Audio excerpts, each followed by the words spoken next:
The signal came from the darkness beyond Neptune, a place where no human ship had ever traveled. It was weak at first, barely a whisper against the background noise of the universe. But the listening stations on Mars caught it, and within hours, the entire Earth knew that humanity was no longer alone. The year was 2147. Humans had spread across their solar system like seeds carried by the wind. They had built cities under the red dust of Mars, carved homes into the asteroids, and planted flags on moons that their ancestors could only dream about. But in all their exploration and all their searching, they had never found another thinking mind. The universe had seemed empty, cold, and silent. Until now. Admiral Yuki Tanaka stood in the command center of the United Earth Coalition, watching the signal play across the massive screens. She was a small woman with gray hair cut short and eyes that had seen too many battles. At 62 years old, she had commanded ships through the water wars on Mars and the rebellion in the Belt. She thought she had seen everything. But this was something new. The signal was a voice, strange and musical, speaking words that the translation computers worked frantically to understand. And when the meaning finally came through, it told a story of tragedy. "We are the Volanthi," the voice said. "Our ship is dying. Our engines have failed. Our people are running out of air and food and hope. We have traveled so far, searching for a new home, and now we will die in the darkness between your stars. If anyone can hear us, please help. We have children aboard. We have elders. We have 200 souls who want nothing more than to live." The coordinates placed the ship near the edge of the solar system, drifting and broken. The debates began immediately. Some argued that it could be a trick, that humanity should protect itself first and ask questions later. Others said that if humans could not show kindness to strangers in need, then they did not deserve to call themselves civilized. The arguments raged in government, buildings and living rooms, and on the networks that connected all of humanity. Admiral Tanaka listened to all of it. She had spent her life protecting humanity from threats, and she knew that caution had value. But she also knew something else. She knew that a species that refused to help the helpless was a species that had lost its soul. In the end, the humanitarians won. The coalition ordered a rescue mission. Tanaka was given command of 3 ships, the Prometheus, which she would captain personally, along with the Mercy and the Dawn. They were not warships exactly, but they were not helpless either. Tanaka made sure of that. She loaded extra medical supplies and food and water for the refugees. But she also loaded weapons, quietly and without announcement. She was compassionate, but she was not stupid. On the day of departure, billions of people watched the ships rise from Mars orbit and turn toward the outer darkness. Children waved flags painted with pictures of humans and aliens holding hands. Politicians gave speeches about a new era of cooperation.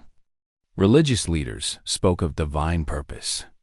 Everyone agreed that this was the most important moment in human history. Almost everyone.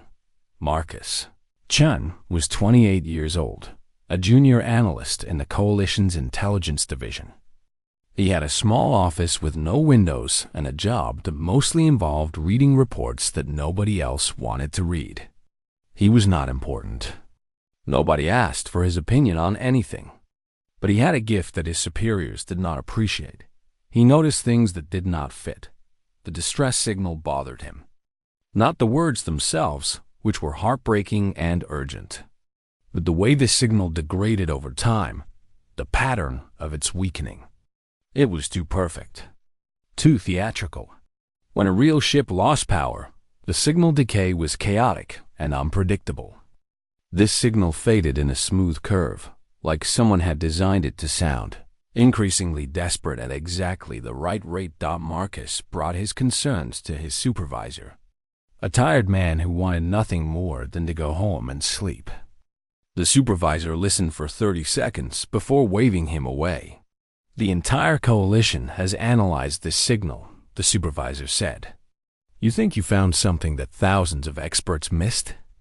I think everyone wants this to be real, Marcus said. I think nobody wants to be the person who says we should not help. Then do not be that person, the supervisor said. And that was the end of the conversation. Marcus went back to his windowless office and continued his analysis alone. He pulled apart every piece of data he could find about the Volanthi signal. He mapped the coordinates and studied the claimed trajectory of their ship. He read everything that humanity knew about deep space and how damaged vessels behaved. The more he looked, the more wrong it seemed.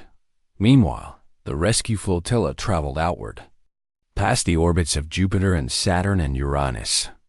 Admiral Tanaka spent her days preparing her crews for first contact, running drills on how to approach an alien vessel safely, how to communicate without causing misunderstanding, how to render aid to beings whose biology they did not understand. At night, when her ship was quiet, she stood at the observation window and stared at the stars.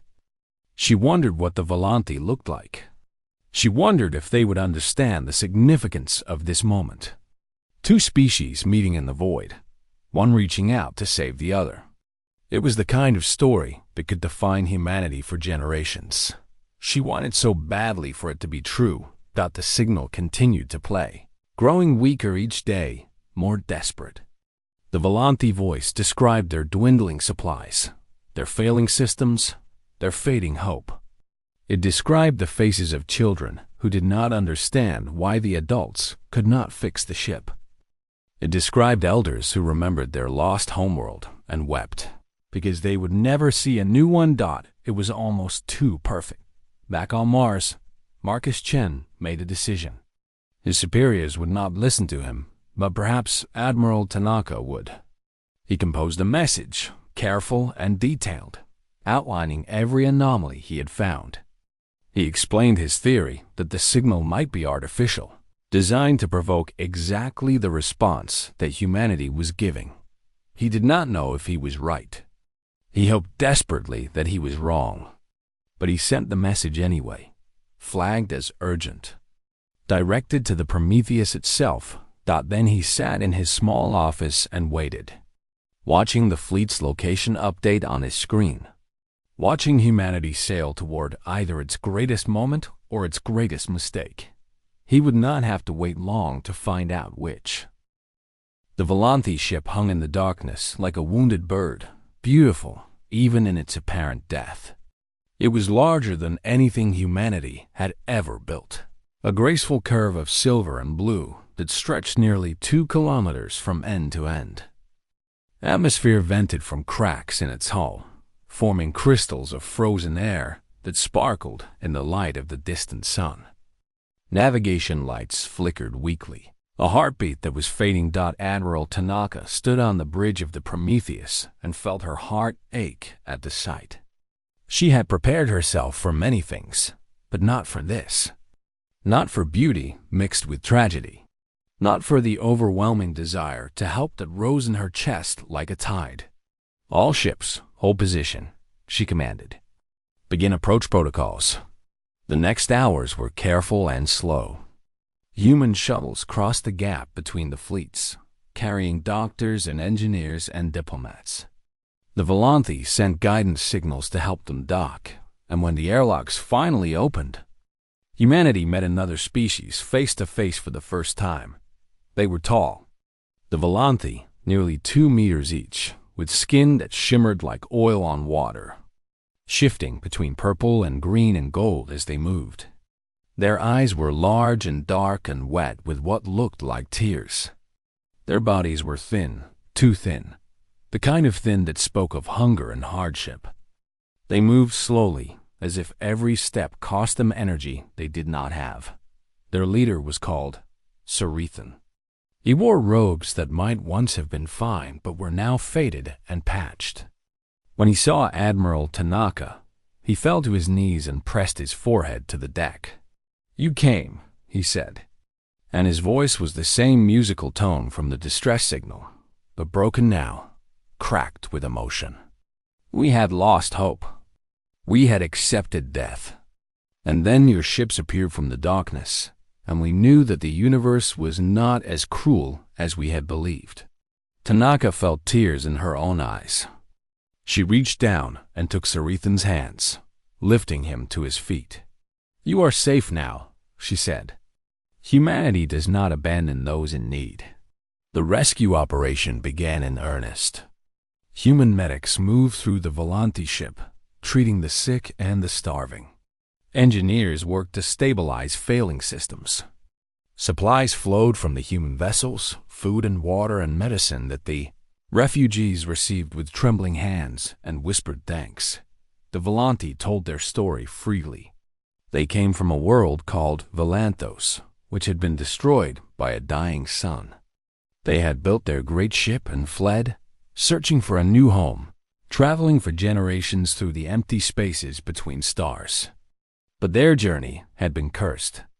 Systems failed. Supplies ran low. They had lost so many along the way.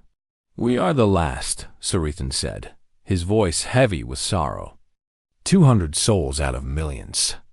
We carry the memories of our entire civilization, and we thought those memories would die with us. Until you came. Admiral Tanaka offered them refuge on Earth. She spoke of blue oceans and green forests and cities, where they could rebuild their lives. Sarithan wept openly at her words, and the other Volanthi wept with him. It was everything humanity had hoped first contact would be. Two species joined by compassion. A tragedy transformed into a new beginning. The media broadcasts back to Earth showed images of human doctors cradling sick Volanti children, of engineers working side by side with alien mechanics, of Tanaka and Sarithan clasping hands in friendship. But not everyone was celebrating. Marcus Chen's message had arrived 3 days before the flotilla reached the alien ship. Admiral Tanaka had read it in private, in her quarters, where no one could see her face. The young analyst's concerns had planted a seed of doubt that she could not ignore, no matter how much she wanted to. She had ordered quiet investigations. Teams examined the Volanthi ship's damage without telling the aliens what they were looking for. Engineers mapped the hull breaches and system failures with careful detail. The reports came back troubling. The damage to the ship was real, but the patterns were wrong. Hull breaches typically spread from outside to inside, caused by impacts or stress fractures. These breaches spread from inside to outside, as if something had torn through the walls deliberately. The failed systems showed signs of sabotage rather than malfunction. Someone had killed this ship on purpose. Tanaka kept this information to herself. She smiled at Sarithan and continued the rescue operations and did not let her suspicions show. But she also sent encrypted messages back to Earth, warning the coalition to prepare for possibilities that no one wanted to consider. Marcus Chun, meanwhile, had made himself a target. He had continued his analysis even after sending his warning, digging deeper into the signal data and the information flowing back from the rescue mission. He had found more anomalies, patterns that suggested the Volanthi knew far more about humanity than they should. Their distress signal had used frequency ranges that matched Earth's standard communication bands perfectly. Their requests for help had touched on exactly the right emotional triggers, as if they had studied human psychology. Someone on the Volanthi ship noticed his investigations. Someone with access to the communication channels between the flotilla and Earth. One evening, as Marcus worked late in his small office, a message arrived on his personal terminal. It was not from anyone in the coalition. The sender was listed as unknown, and the message contained only coordinates and a time. Marcus should have reported it immediately. Instead, driven by curiosity and fear, he went to the coordinates. A maintenance corridor in the lower levels of the station where he lived. A figure waited for him in the shadows. Tall, graceful, iridescent skin shifting in the dim light. A Volanthi. You see too much, the alien said, and his voice was nothing like the musical pleading of the distress signal. It was cold, flat, empty of emotion. Who are you? Marcus asked, though he already knew. We are what your people fear we might be, the Volante said, and you will not stop what is coming. Marcus tried to run, but the alien was faster than it looked. Much faster. Its hands, which had seemed so frail during the rescue broadcasts, closed around his throat with terrible strength. You will tell us what you have shared, and with whom, the Volante said, and then you will disappear. But Marcus had one advantage. He had suspected this moment might come, and he had prepared. His fingers found the device in his pocket, and he pressed the button that sent every piece of his research to Admiral Tanaka through an encrypted burst that could not be intercepted or stopped. The Volante saw what he had done, and its eyes changed. The large, wet, sorrowful eyes that had made humanity weep with sympathy became something else. Something ancient and hungry and cold. It does not matter, the alien said. By the time your warning reaches anyone who might act, it will be far too late. Marcus was reported sick the next day, taken to the Volante ship for treatment by their own doctors. The aliens explained that he had contracted an illness from contact with their species, something unexpected and unfortunate. Human medics were not allowed to examine him. His condition was stable, they were told. He was resting comfortably. The combined fleet turned toward Earth, humanity's ships escorting the great wounded bird through the darkness. Billions watched their approach with hope and joy, unaware of the warning that raced ahead of them through the void, unaware of the trap that was about to close. The orbital station Unity was the largest structure humanity had ever built in space. It hung above Earth like a ring of silver and glass, home to 50,000 people and the seat of the United Earth Coalition's government. On this day, it was decorated with banners and lights and flowers from a dozen worlds. Music played through its corridors.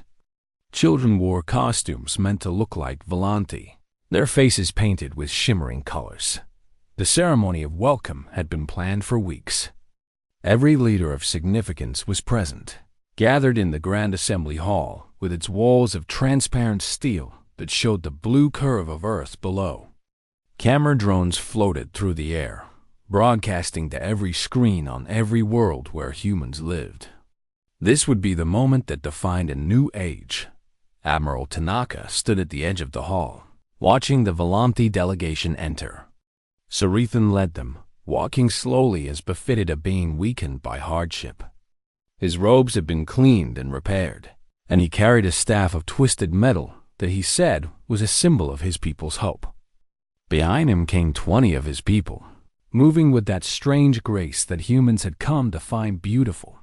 The Admiral's face showed nothing but welcome. Her eyes showed nothing but warmth. But beneath her ceremonial uniform, she wore body armor, and her hand rested near a weapon that no one could see. She had received Marcus Chen's transmission. She had read every word, studied every piece of evidence, and she had made a choice. The Coalition's leaders did not know the truth. Only a handful of people in the entire solar system knew what Tanaka knew. They had agreed that the ceremony must proceed, that the trap must be allowed to spring, because only then could they catch all of the hunters at once. It had been the hardest decision of her life. The ceremony began with speeches. Politicians talked about cooperation and friendship and the bright future that awaited both species. Religious leaders spoke of divine providence. Scientists described the wonders they would discover together. Through it all, Sarithan nodded and smiled and wept tears that caught the light. Beautifully. Then it was his turn to speak. He walked to the center of the hall, moving past the rows of seated dignitaries, past the floating cameras, past the guards who stood at attention with weapons they did not expect to use. He reached the podium and looked out at the assembled humans with those large, wet eyes. "You have shown us kindness," he said, and his voice filled the hall like music. "You found us in the darkness and brought us into the light. You fed us when we were hungry. You healed us when we were sick. You offered us a home when we had none." The audience smiled. Some wiped tears from their eyes. "And for this," Sarithan continued, "we are grateful." He paused. The smile faded from his face like water draining from a sink. "Grateful," he said again, "that you made this so easy." The change happened in an instant. The Volanthi in the hall dropped their poses of weakness and stood straight, their thin bodies suddenly revealing the hard muscle beneath the skin. Weapons appeared from beneath their robes, devices that hummed with energy that human science did not recognize. Sarithan's staff split open, revealing a blade of blue light. "We are not the Volanthi," he announced, his voice now cold and sharp.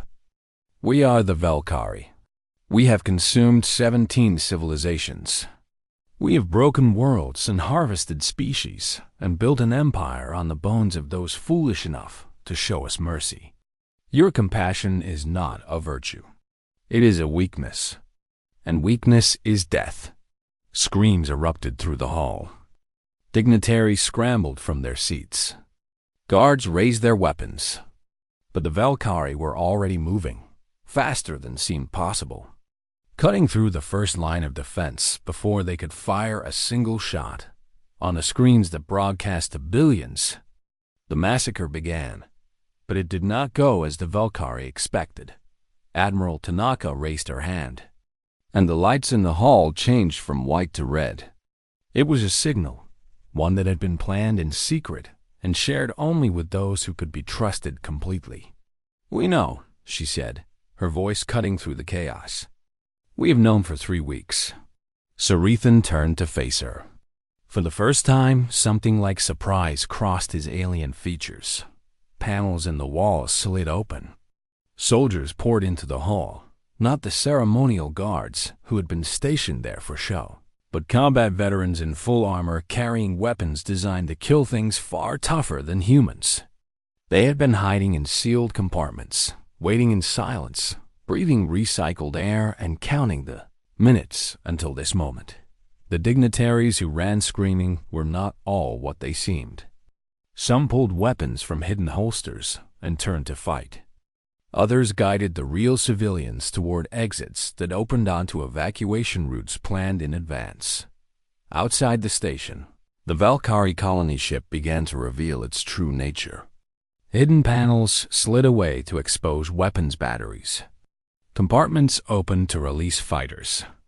But the human ships that surrounded it were already moving, abandoning their positions of honor guard and forming attack formations dot and from Earth itself. From the moon, from platforms hidden in the asteroid belt, humanity's real defenses came online. For decades, ever since the first deep space probes had detected evidence of ancient alien civilizations that had been destroyed by unknown forces, humanity had been building. Not openly, not proudly, but quietly, in secret, preparing for the day when something hungry might come calling. The orbital defense grid had been announced as a project that would take generations to complete. In truth, it had been finished years ago. It had simply been waiting for a reason to wake up. Railgun platforms on Luna adjusted their aim. Missile batteries across Mars received targeting data. The fusion reactors that powered Earth's cities diverted energy to weapons systems that officially did not exist. Sarithan stared at the displays that suddenly filled the air around him, showing the scale of humanity's response. His face twisted with something that might have been rage or fear or both. "This is impossible," he said. "Our scouts observe you for years. Your species is young, primitive. You should not have weapons like these." Admiral Tanaka walked toward him, stepping over the body of a fallen Valkyrie warrior. Her guards flanked her, but she did not seem to need them. Her eyes were steady, and her voice was calm. "You studied us," she said, "but you did not understand us. We are not primitive. We are survivors. Our history is written in blood and betrayal, and lessons learned at terrible cost. We know what predators look like when they smile. She stopped a few meters from Sarithan, close enough that his blade could reach her if he chose. Your trick worked on 17 species, she said. It will not work on the 18th. Through the transparent walls of the Grand Assembly Hall, the battle for Earth began. Human ships engaged the Valkyrie fleet. Defense platforms opened fire. The darkness of space filled with light and death. And at the heart of it all, two leaders faced each other across a gap, measured in meters and in the bodies of those who had already fallen. You cannot win, Sarithan hissed. Even if you defeat this fleet, more will come. Our empire spans 100 worlds. We will crush you. Then we will crush them too, Tanaka replied. But first, we will deal with you. She raised her hand, and her soldiers moved forward, and the trap that the Valkyrie had set was turned upon them. The burial had begun. The battle for Earth would be remembered for 1,000 years. In the void around Unity Station, human ships danced with Valkyrie fighters in a deadly ballet of fire and metal. The alien craft were fast, and their weapons were advanced. But humanity had spent centuries learning how to kill, and they were very, very good at it. Captain Elena Voss commanded the destroyer Vengeance from its bridge, shouting orders over the thunder of railgun fire. Her ship had been classified as a cargo hauler in all official records. Its true purpose had been hidden even from its own crew until the moment the red alert sounded. Target their formation leaders, she called out. The analyst was right. Kill the command ships and the rest fall apart. Marcus Chun had been right about more than the signal being fake. His research had uncovered the Valkyrie's greatest weakness. They operated as a hive, a network of minds connected through their command vessels. When those vessels died, the warriors they controlled became confused and slow, still dangerous, but no longer coordinated. Humanity had learned to kill command structures long before they reached the stars. It was what they did best. The Vengeance and its sister ships carved through the Valkyrie formation, focusing fire on the larger vessels that broadcast the signals holding the alien fleet together. One by one, those vessels exploded into clouds of debris and frozen bodies. And one by one, sections of the Valkyrie fleet began to break apart. On Luna, the railgun platforms fired in synchronized volleys that turned the lunar night into day. Each projectile was a simple piece of metal, accelerated to a fraction of light speed, carrying more destructive energy than any bomb. The Valkyrie colony ship, which had seemed so mighty and terrible when it revealed its weapons, came apart under that bombardment like a house made of cards. The aliens had expected panic. They had expected humans to run and scream and beg for mercy, as all their previous victims had done. They had not expected humanity to fight back with cold precision and coordinated fury. They had not expected their prey to have teeth. Inside Unity Station, the battle was more personal. Admiral Tanaka faced Sarithan across the blood-slicked floor of the Grand Assembly Hall. Around them, human soldiers fought Valkyrie warriors in close combat, the kind of fighting that no amount of technology could make clean or easy. Bodies fell on both sides, but more alien bodies fell than human. The Valkyrie was strong and fast, but they had never faced an enemy that refused to break. Human soldiers who lost their weapons fought with knives.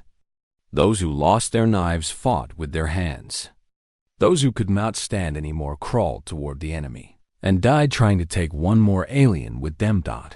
It was not heroic in the clean way that stories described heroism. It was ugly and brutal and horrifying, but it was effective. Sarithan lunged at Tanaka with his blade of light. She was too old and too slow to dodge completely, and the weapon carved a line of fire across her shoulder. But she did not fall. She pivoted with the blow, turned the momentum against him, and drove her armored fist into his throat. The alien staggered back. Gasping, "Your people taught you to prey on the weak," Tanaka said, advancing despite her wound. "Our people taught us to never stop fighting, no matter how much it hurts." She hit him again and again, driving him back toward the windows that showed the burning debris of his fleet. "You thought our compassion made us soft," she continued. "You were wrong. We are compassionate because we choose to be, because we know what cruelty costs. But when something threatens our home, we choose differently." In another part of the station, a special operations team fought their way toward the Valkyrie Medical Bay where Marcus Chen was being held. They had his location from the tracking device he had swallowed before his capture, a final precaution from a man who had known he might not survive his own discovery. The team leader was a woman named Sergeant Okafor, a veteran of conflicts on 3 worlds who had never lost a soldier under her command. She was not going to start today.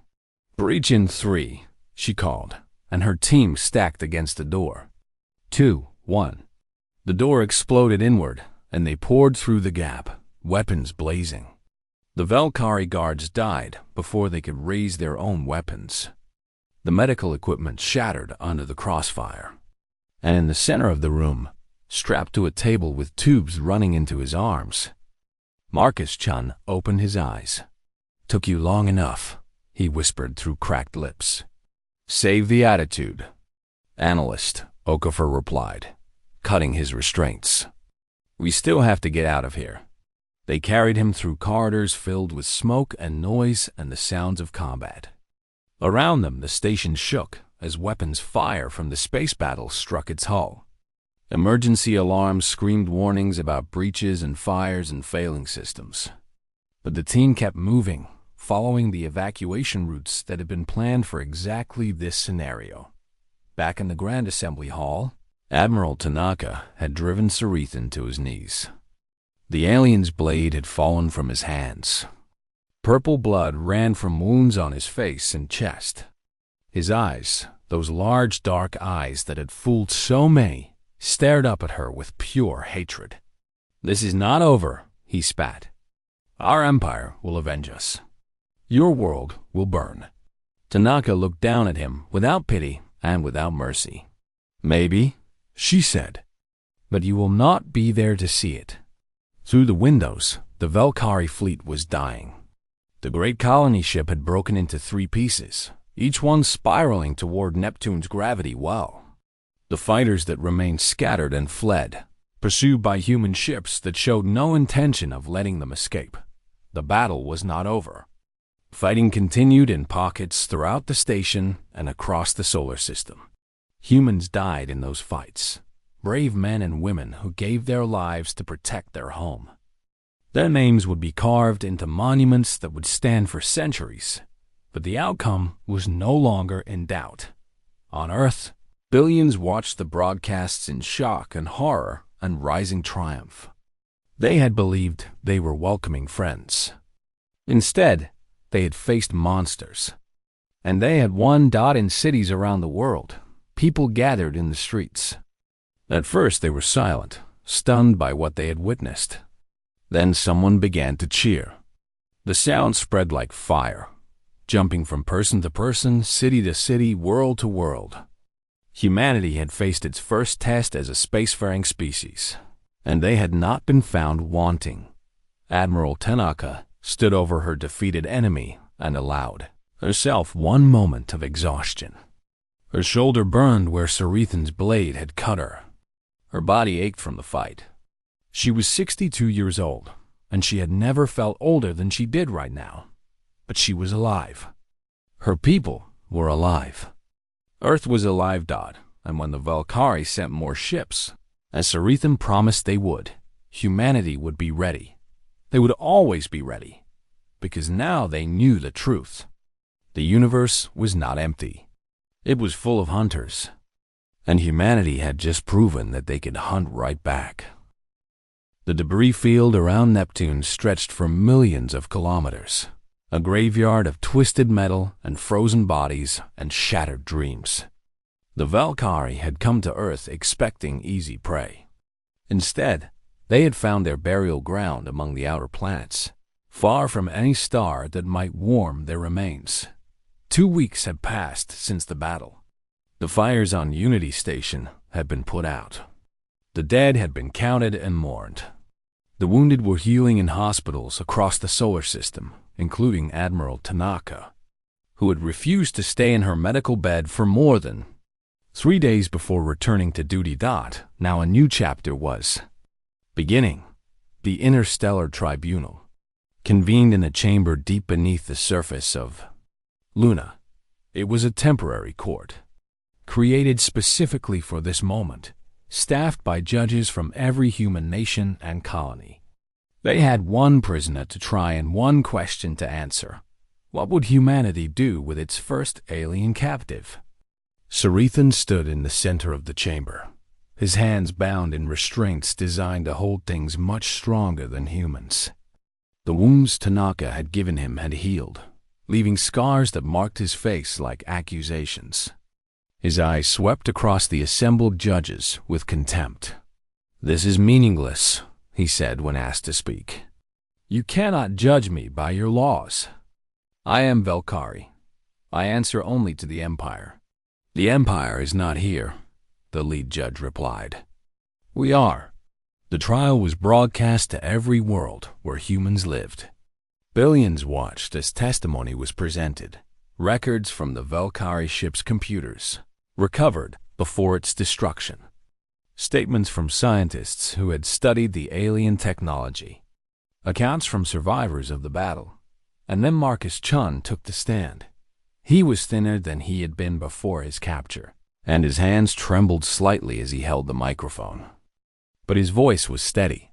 "They asked me how we knew," he said, looking directly at Sarithan. "How we saw through their disguise when 17 other species had not. I have thought about that question for 2 weeks, and I believe I have an answer." The chamber fell silent. "Humans have a long history," Marcus continued. "Not a proud history, not always. We have done terrible things to each other. We have conquered and enslaved and betrayed. We have smiled while hiding knives. We have offered gifts that were really chains." He paused, gathering his thoughts. The Velkari thought they were clever. They thought their trick was unique. But we have seen their trick before. We have used their trick before. When I looked at their distress signal, I did not see aliens in need.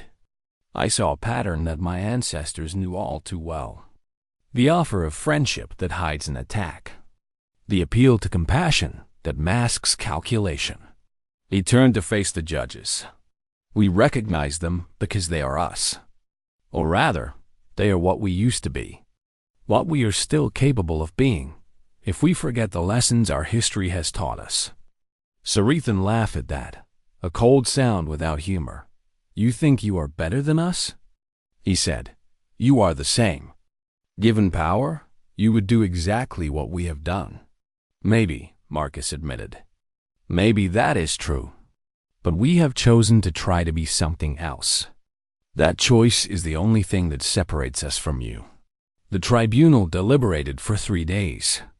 In the end, they reached a verdict that surprised everyone, including Sarithan. He would live. Not out of mercy, exactly, but out of calculation. He would be imprisoned for the rest of his natural life, held in a facility on Europa where he could be studied and questioned. Humanity had much to learn about the Velkari, about their empire, about the civilizations they had destroyed. Sarithan would be their teacher, whether he wished to be or not. "You think this is kindness?" Sarithan snarled when the sentence was announced. "Keeping me alive in a cage?" "No," Admiral Tanaka replied from her seat in the gallery. "I think it is justice. You will live long enough to watch us grow stronger. You will live long enough to see us take everything your empire built. You will live long enough to know that your great trap did nothing but wake a sleeping giant." After the trial, another message was broadcast into space, aimed toward the coordinates that the Velkari computers had identified as their homeworld. It was not a declaration of war. It was not a plea for peace. It was simply a statement. We are humanity. We buried your fleet among our planets. We hold your commander in our prisons. We know what you are, and we are not afraid. If you come to us in friendship, you will find friends. If you come to us with weapons, you will find what your brothers found. Come if you dare. The message ended there, but its meaning continued. Humanity had changed. They were no longer isolated children playing in their small corner of the universe. They were a species that had faced the darkness and refused to blink. 5 years later, Marcus Chun stood on the bridge of the starship Never Again, the first human vessel capable of traveling faster than light. He was no longer a junior analyst. He was now director of the Office of Stellar Intelligence, responsible for ensuring that humanity would never be surprised again. The ship's mission was not military, exactly. They were not going to the Velkari homeworld to destroy it. They were going to find the 17 civilizations that the Velkari had conquered. The species that had shown compassion and been punished for it. They were going to set them free. Jump coordinates locked, the navigation officer reported. Marcus nodded. Through the view screen, he could see Earth. A small blue marble surrounded by the defense. Platforms that now bristled from every orbital. Position: safe, protected, home. Begin. Jump sequence, he ordered. The stars stretched and twisted around them as the Never Again leaped toward the unknown. Behind them, humanity continued to build and prepare and remember the lesson the Velkari had taught them. Trust was precious. Compassion was valuable. But neither should ever be given blindly. The universe was full of monsters, but it was also full of victims. And humanity had decided that they would be neither. In his cell on Europa, Sarithan watched the news broadcasts showing the Never Again's departure. He watched the interviews with the crew, the celebrations on Earth, the speeches from politicians promising a new age of liberation. He had thought that his trap would break humanity. Instead, it had forged them into something stronger than they had been before. His defeat had given them purpose. His cruelty had given them resolve. The irony was not lost on him. He sat in his small room, surrounded by walls that would hold him until he died. And he watched the species he had tried to destroy prepare to undo everything his empire had built. He had wanted to add humanity to his collection of conquered worlds. Instead, they had added him to their collection of buried threats. And somewhere in the darkness between stars, the Never Again flew toward the future, carrying with it the hope that compassion could be strength, that mercy could be victory, and that the species who had once preyed upon each other could learn to protect each other instead. The burial was complete. The resurrection had begun.